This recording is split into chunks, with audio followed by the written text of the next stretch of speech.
Hey guys, welcome back to my channel. Today I'm going to do a questions and answers video. I'm first going to answer some more frequently asked questions that I get asked over and over again under different videos and Instagram pictures. So hopefully this will be like a good kind of referral video for any of you guys who are new to my channel and just want to get to know me a little bit better. Then I also asked you guys over on my Instagram to send me your questions. It could be any questions that you liked. It was under this photo right here, and you guys sent in some really interesting questions that I'm really excited to talk about and just to answer and have like a little chat with you about. So yeah, I'm super excited to do this video, and I really hope that it's going to be a way for you guys to get to know me a little bit more. I'm going to start with the more frequently asked questions, and then I'm going to move on to the Instagram ones. So the first question that I get asked a lot is where I'm from, and some of you guys may know this already, but I am from Sweden. I was born in Sweden and I lived there until I was around 12 years old. Swedish is my first language, and then I learned how to speak English and then French afterwards when we moved to Switzerland. My French is a little rusty, so it's not as good as it once used to be because I then moved again. So I am Swedish, and that is where I consider myself to be from, but as some of you guys can tell, I don't really look Swedish, and that's because my parents are both mixed. They come from mixed backgrounds, which I think is really cool, and I love that about my upbringing as well, was that there were so many different like cultural variations in my family. So my dad, for instance, was raised in Pakistan, and his mother is Iranian and his father is Indian. My mother was brought up in Sweden, and she also has a mixed background, so she has Russian and Polish in her, and then there's me, and I'm like a big mix of it all. So it's kind of difficult to answer that question when people ask me where I'm from. I do have so many different countries in my bloodline, and I don't really have that much of an affiliation, or is that the word, affiliation? I don't really know any of the languages, and we don't really travel there often. So I consider myself to be Swedish, and that's the country that I have the strongest connection with and the strongest bond to, like if I had to pick just one country. But then again, I spent a lot of my teenage years and like young adult years in Switzerland, and then also in the US while I was studying, and then back in Europe. So I sometimes just consider myself to be like a person of planet Earth. The next question that I get asked a lot is where I currently live, and we currently live in Munich, Germany, which is in Europe, and I've been living here for about 2 years now, I think just over 2 years, and it is such a cute city. It's so pretty. The buildings and the architecture is really nice. The nature is beautiful. I like that it's close to my family, and my mom lives in Switzerland. My dad lives in Barcelona, so that's like to my mom is a 45-minute plane ride, so it's really quick and easy, and then to my dad it's 2 hours, so it's not too far. A lot of you guys have asked me if I speak German, and I am working on it, but it's honestly not the easiest language. There's so many difficult like grammatical things that just don't exist in English, but with that said, there are some words that are very similar to Swedish, and like sentence construction that is very similar to Swedish. But yeah, ich kann sprechen ein bisschen Deutsch, nur ein bisschen. But a lot of people here speak English. I think almost everyone speaks English, but I do try to practice my German if I go to the grocery store, to the post office, or the pharmacy. But if we go out, or if I have to, you know, socialize or talk to different people, it's mostly in English. So I do live in Munich, Germany right now, but we travel so often, and I travel to the States a lot for work, and we love to just go and visit different places and stuff. But Munich is like our base for the moment, and then I think we might move in maybe a few years. And then the third question that I get asked about a lot are our wedding plans, and if we've picked a date yet, or what our plans are going to be in terms of like the celebration and stuff. So we definitely know that we want to do it sometime in the summer. Whether it's next summer or the summer after, we don't know yet. And we definitely want a destination wedding, so a wedding where people could kind of turn it into a bit of a mini vacation if they would want to. We do really like Ibiza because that's where we met, and we just have a very special bond and relationship to that island. But we also really like Mykonos. We were there last summer and just fell in love with it. So, and there's also gorgeous places in Italy as well. Plus weddings, especially a destination wedding, can be really expensive. So we want to make sure that we have enough money saved for that, and to not just go and like blow all our money on one big party and one celebration when we have other things that we want to do as well. So we want to build a brand. We're in the midst of building a company and a brand, and we want to move apartments.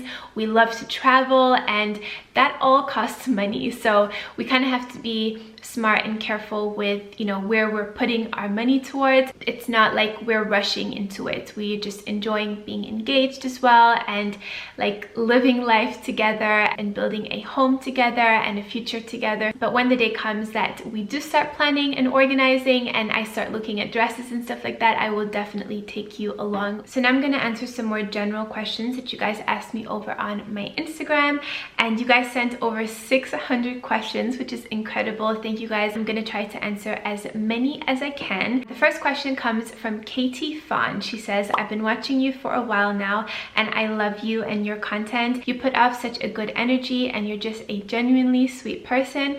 My question is, what made you want to make such a positive change in your life and do things differently now? How do you feel this has affected your life in general? Thank you so much, Katie, for your question, and I love you too. As some of you guys may notice, I've been uploading a lot more now, and I've been doing a lot more vlogs and just talking about things that are more personal and intimate. I have this saying that I sometimes, or it's not really a saying, but it's more of like a thought that I sometimes go back to when I'm feeling stressed or anxious or nervous about something, and that is that in 100 years I will no longer be here. I will be dead in the ground, or at least my body will be dead in the ground, and my life as I know it here on earth will be over in less than actually 100 years. And that thought of knowing that I'm not going to be here forever, it really puts a lot of things in perspective for me, and I like to remind myself of my own mortality. I don't think of it as like a bad thing. I think of it as, you know, like a wake-up call that we have to do what we love and what we're passionate about. Also, I remember around this time when I was thinking about how I could do things differently and just how I could let you guys in more on my life. I remember clearly that when I used to meet you guys, that always means so much to me, because I get to see that you guys are real people who are watching my videos. Because it can kind of be this like weird thing when you make videos and you see like a certain number of views next to, you know, your content or your videos or your pictures, but it's a totally different thing to be able to actually see who it is and feel you and talk to you and just connect with you. Because then I realized like you guys are, you know, we're all the same. We all have our goals and our dreams and our little fears and things that hold us back, but at the end of the day I think we're pretty much all the same. We're all trying to live out our best lives and live as authentically and real and genuinely as we can. So when I meet you guys, it's just like, it again puts everything into perspective for me, and it encourages me to then, you know, talk about things that could be important to all of us that are not just fashion and beauty related, although I love fashion and beauty and health and all that stuff. But I think it's important to also share more personal topics that we can, you know, relate on and maybe help each other with. The next question comes from Delicious Journey, who is a dear friend of mine. Hey Jill, thank you for your question. She says, hey love, do you already have names for your children? Where would you love to travel to next? And what is one subject that you would like to learn more about? I do have some kind of like inspirations or ideas of different names that I like, but we don't have like a certain name yet that we're like for sure about. But I think like when I'm actually pregnant and when I'm there, the name will come to me a little bit easier. And then where would I love to travel to next? We're actually going to Jordan soon, to Amman. I'm going to go to the Dead Sea and to Petra, and I'm super excited for that. And we're also going to see his family, which is going to be nice. But apart from that, like a more tropical place that I've always wanted to go to is Fiji or Bora Bora, but they are so far away from Europe. They just look so incredible. But that is definitely on the bucket list. And then the third part of the question, what is one subject that you would like to learn more about? I am actually so interested in so many different things. I've always loved learning about spirituality and about things that we can't really see with our eyes, like physical things. I believe that there's something much greater than ourselves at work, or you know, in charge of like this whole crazy planet and universe, and I find it really interesting and really humbling to learn more about that. I love learning about like the human energy system and energy in general, like how we are all just vibrating things. If you look into quantum physics, for example, this topic just fascinates me. It blows my mind that if you look into something, whether it's a phone, your arm, water, whatever it is, at the true core of everything that exists, it is basically just little molecules and atoms and protons circulating this nucleus, and it's all vibrating. So I'm really interested in that. I'm also interested in psychology and how the mind works. I'm also really interested in science and everything from how space works to biology, to like the tiniest little things in our human body. Yeah, I would just love to learn more about that and our world, both our physical world and our non-physical world. I find it all very, very interesting. The next question is from Franziska Kata, and she says, I never see you drinking coffee or alcohol. Do you even drink? I sometimes do have a coffee, but it's more like a treat for me. I don't have it as like a necessity. I don't need it in my day, but I do love the taste, and I do enjoy the little energy burst that it gives as well, but I'm not like addicted to the caffeine. And I'm not a huge drinker of like alcoholic beverages, but I do like wine, white wine, and gin tonic. Gin tonic is usually what I order if we're going out, or if we're like at a lounge or at a bar or at a club or something, I will get a gin tonic. The next question is from Cecile T. Often. She says, what is your best love advice? There are two things that kind of pop into my mind when I read this question, and the first thing is about how you are as yourself. I think it's so important to be yourself and to say what it is that you want, and also be what it is that you want. If you want someone to treat you nicely, if you want someone to show you love, to show you respect, to honor you as a person, you have to do the same to that other person. And on that note, I think it's so important to, before you get into a relationship, or maybe if you're even in a relationship but you want it to get better, is to work on yourself and to try to complete yourself as much as possible, and not put that pressure for the other person to do, because you have to come to a relationship as one whole person. I definitely think that being with the right person can add so much to your happiness, but I think it gets dangerous if you say that you're going to be happy once you get with a person, because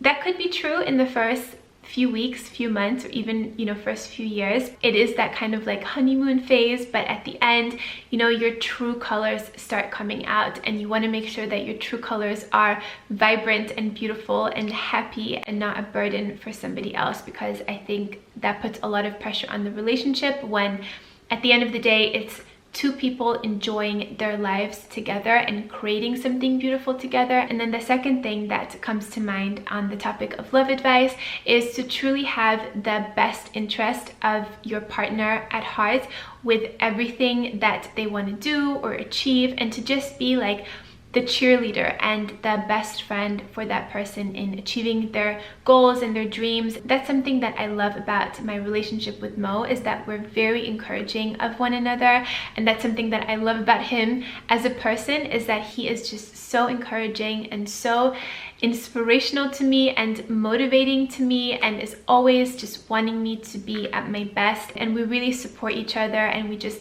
want the best for each other, and we want each other to be at our highest self. That's something that I think is super, super important, is that yes, you want to have like a loving romantic relationship, but I think it's also important to have that really good friendship. The next question comes from Elisa Dalto. She says, hi Annie, what can you say about your upcoming brand? Is it still in the making, or are you and Mo about to launch it? This is kind of like a bittersweet question to answer, because yes, Mo and I are in the making of creating a brand, of creating a business together, which is so, so exciting. And we've been on this journey now for over a year, and it's about something that we're both really passionate about, but we have had some little hiccups and little things come along the way that we were not expecting. So we're currently dealing with those issues, and I think that's kind of normal, and it's actually what a lot of people told us about. When you start a new brand, there are always things that can go wrong, and always like things that you weren't expecting to happen, but you just have to stick with it and keep moving forward, and that is what we're doing. So it is taking a little bit longer to launch than what we expected, but as soon as we can launch it, we will, and I will tell you guys all about it. The next question is from Madeline Liliana, and she says, I have two very different questions. First, how did you get over a broken heart to being content on your own, to helping you find your one? And also, how do you keep your white tops so clean? I'm struggling to keep my tops crisp and white. To answer the first part of the question, how do you get over a broken heart? I think with any situation, with any experience, there are always two different ways that you can look at it. You can look at it from the negative side or from the positive side.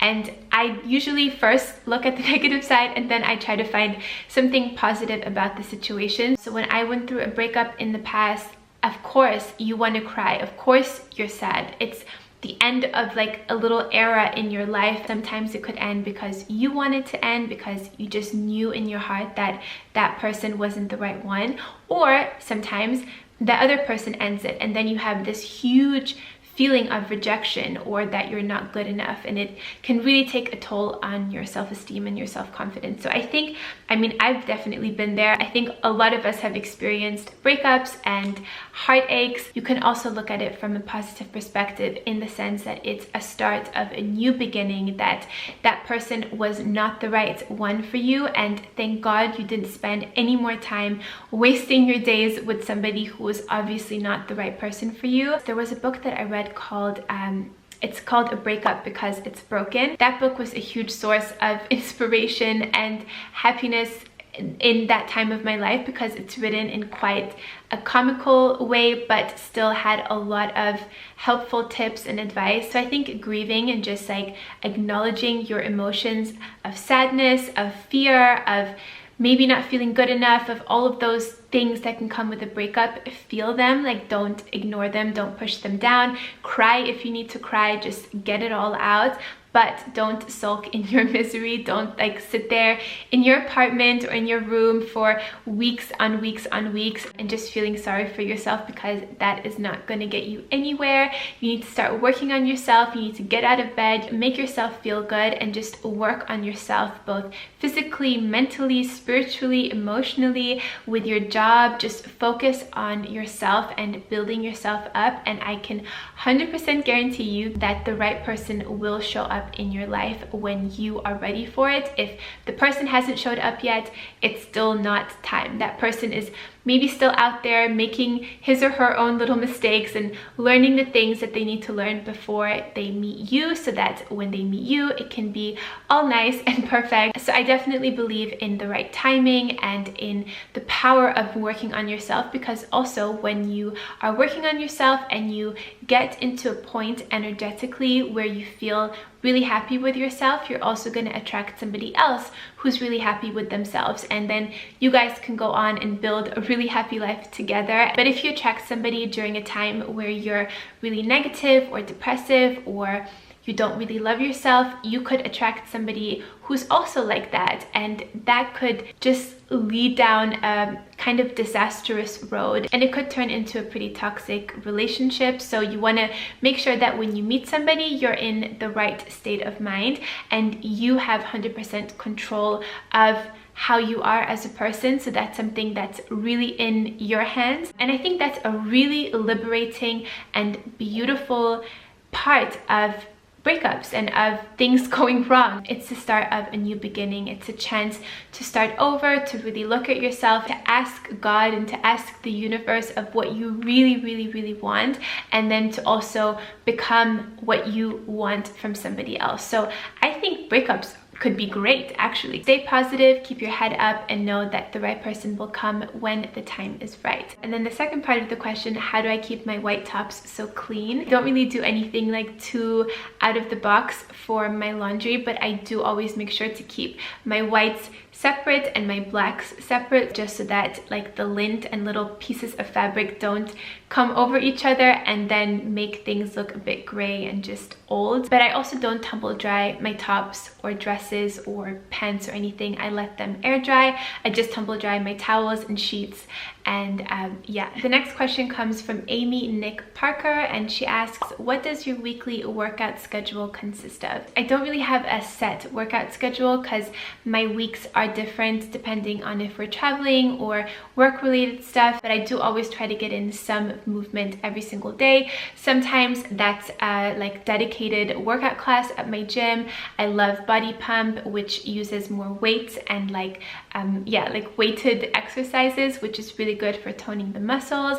I also love spinning classes, which are great for cardio. And then, as you guys may know if you've been watching my vlogs, I'm also really into Pilates now. But generally, I would say I go about 3 to 4 times per week to the gym to really push myself and to like exert myself. So like running or doing a workout class, and then every single day I try to get in a bit of movement, even if it's just a walk in the park or even just a more gentle yoga class at home with some stretching and just a little bit of movement. I do think that is so helpful, especially for me because I sit a lot on my computer with editing, with emails, and I really enjoy my workouts. I don't see them as like an annoying thing to go do. I mean, sometimes if I am tired, I do have to push myself to go, but when I'm there, and especially when I'm done, I'm always so thankful that I did it, and I always feel so much better afterwards. So that is a huge motivation for me to keep my workouts going. The next question comes from Erica Kovacs,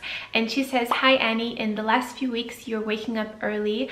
What time do you go to bed in the evening to be able to wake up early every morning? Do you find it hard or do you wake up easily? So ideally, I would like to be in bed by 10 or 10:30 and then like gradually drift off to sleep within 15 minutes or so that I can get a good like 6 hours of sleep in. It was definitely a big adjustment in the beginning to like get into this new routine, but it's so worth it, and that's why I've continued with it. Some mornings are definitely easier than others. Some days it's just not possible to go to bed so early, and then I'm not too hard on myself if I wake up later. But generally I do try to stick to waking up at around 5 because your body does get into the habit of it, and then it starts to become easier and more of like a natural part of your day. So I would say generally like 80% of the time it's okay for me to wake up at that time, but sometimes the alarm goes off and I'm just so confused and I'm thinking like, what is that noise? What is it in my dream that's making that noise? And I have to put like 2 and 2 together that, oh my god, it's my alarm clock, I have to get up. So some days are easier than others, but it is definitely worth it, and I do see the differences in my productivity, in my happiness, and also it really helps me to organize my day and to plan out things, because I can be such a deep thinker and I can just get into zones where I'm like drifting off, and sometimes I need this like structure in my day, especially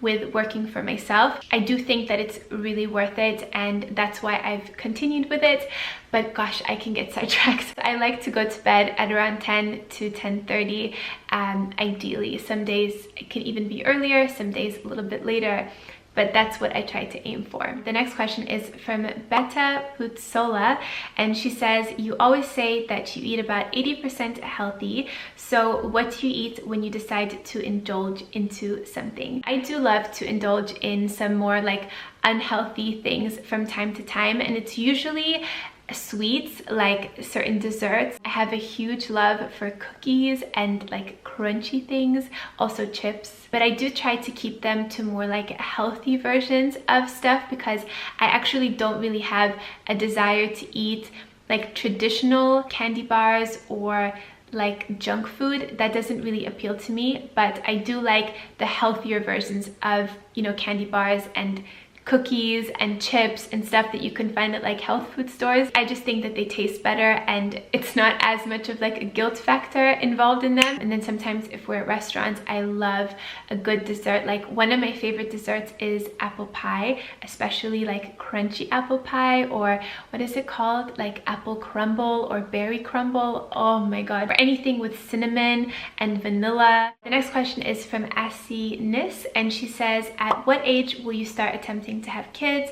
Will you vlog your pregnancy? I'm so excited for this chapter of your life to happen. I followed you for many years now. I am so excited for that to happen as well. I've been wanting to have kids since I was a kid. Like, I've always wanted to have a family, but we are not in a rush at all. I think we're gonna start having kids in maybe a couple of years, like 2 years or so. We still have so many things that we want to do before that happens. Like, we want to move, we want to maybe buy a home, we want to start a company and just have things a little bit more settled. But you guys, when that day comes, I will definitely take you along for as much of it as I can, and I will definitely vlog my pregnancy. I've always been fascinated by pregnancy and by the whole birthing experience and the fact that you can grow a human inside of your body with the person that you love. I think it's the most miraculous thing, and I will definitely want to document that and to share that with you guys because I just think it's